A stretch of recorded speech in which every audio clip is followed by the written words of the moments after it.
I was angry at God for letting this happen. My me-focused life was shattered. I was afraid I was going crazy.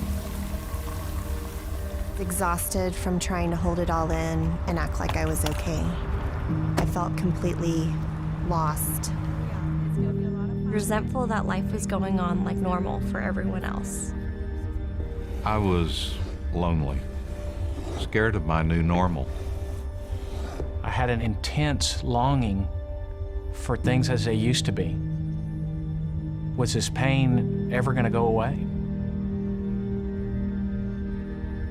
I lost my husband suddenly, and we had 3 young children. I lost 4 family members in 6 weeks. A miscarriage halfway through my pregnancy. Several friends in high school, and more recently my father to heart failure. And I got the phone call that my mom had taken her life. And I just will never forget that moment in time. Everything just froze. I really felt like things were in control and I had a good handle on everything.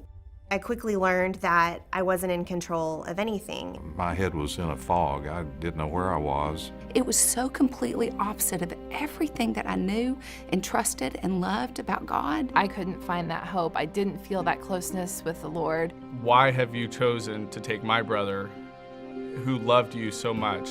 When I started the grief recovery program, I really didn't want to be there. I didn't want to be the girl who needed to go to something like this, and I didn't want to share my pain and cry in front of others. It had been 13 years at that point since I had lost my mom, and I felt like I was going to walk into a room and there were going to be people there who had a really fresh loss.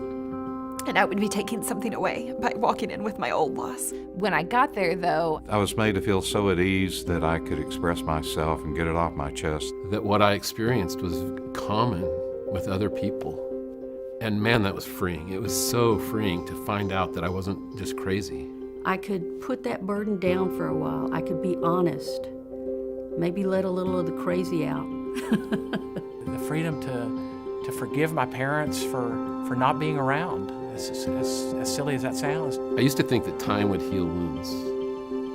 And time doesn't heal wounds. Grief never really goes away, but it can be turned into something different, and that something different can be hope.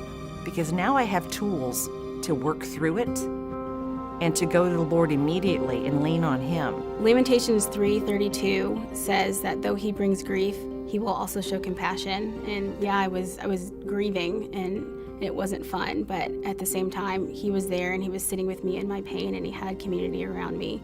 Feelings of loss that bring us together and help us to support each other in ways that bring us outside of our situations to a greater understanding of the bigger picture of what God's trying to do. Jesus tells us there's going to be many troubles in this world, but to take heart, I have overcome the world. I can take the next step. I can do the next thing. I was relying on myself, the power of one, instead of relying on the power of the one, that I could find true recovery in. Through grief recovery, I found that it's not so much about death, but it's about life.